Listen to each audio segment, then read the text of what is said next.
Hello guys, welcome to my channel Advika GS classes. आज के इस वीडियो में हम बात करेंगे जो लास्ट टॉपिक का जो कुछ प्रमुख स्थल जो बचे हुए थे सैंधव सभ्यता के प्राक सभ्यता के समय के कुछ इम्पोर्टेंट जो प्रमुख स्थल शेष रह गए थे उसके बारे में आज की वीडियो में हम बात करेंगे।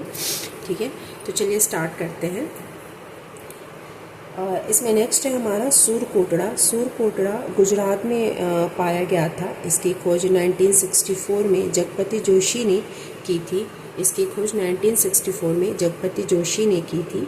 सूरकोटड़ा में एक कब्र बड़े आकार की शिला से ढकी हुई मिली है। सूरकोटड़ा में एक कब्र बड़े आकार की शिला से ढकी हुई मिली है।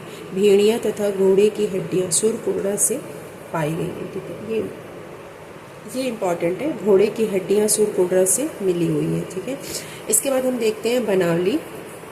बनावली के बारे में, बनावली की जो स्थिति है वो है रंगोई नदी पर। ये हरियाणा में स्थित है और इसकी खोज आर.एस.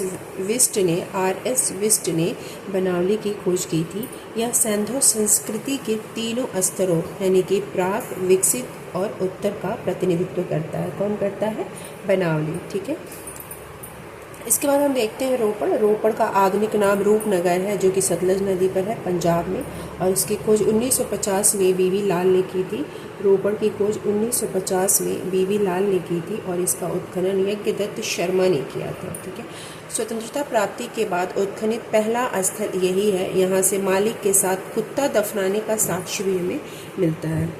राखीगढ़ी के बारे में देख लेते हैं। राखीगढ़ी सरस्वती के तट पर हरियाणा के जिंद में स्थित है और इसकी खोज 1969 में सूरजभान ने किया था। इसकी खोज राखीगढ़ी की खोज 1969 में सूरजभान ने किया था और इसका उत्खनन अमरेंद्र नाथ ने किया था। ठीक है, यह भारत में स्थित सबसे बड़ा हड़प्पन पूरा स्थल है।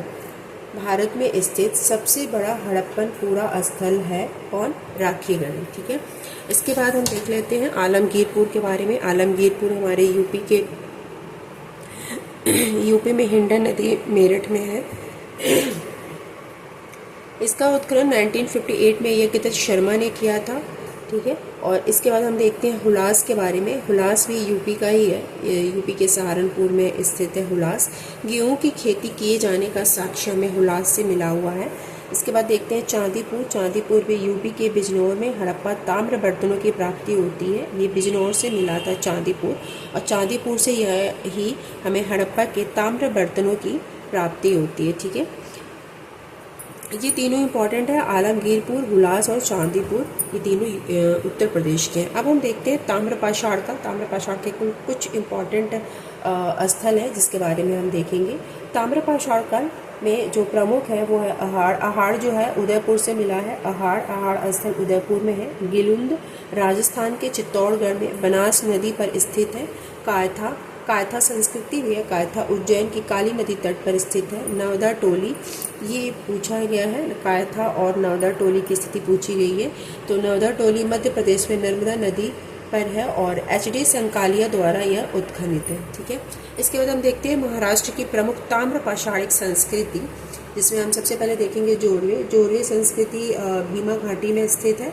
नेवासा, चंदोली, इनाम गांव, दायमाबाद, सोनगांव। इनाम गांव भीमा नदी की सहायक घूर्ण नदी के तट पर स्थित है और दायमाबाद गोदावरी की सहायक प्रवरा नदी पर स्थित है जो कि अहमदनगर जिले में है। ठीक है, महाराष्ट्र की ये प्रमुख ताम्रपाषाणिक संस्कृति है: जोरवे, नेवासा, चंदोली, इनाम गांव, दायमाबाद, सोनगांव।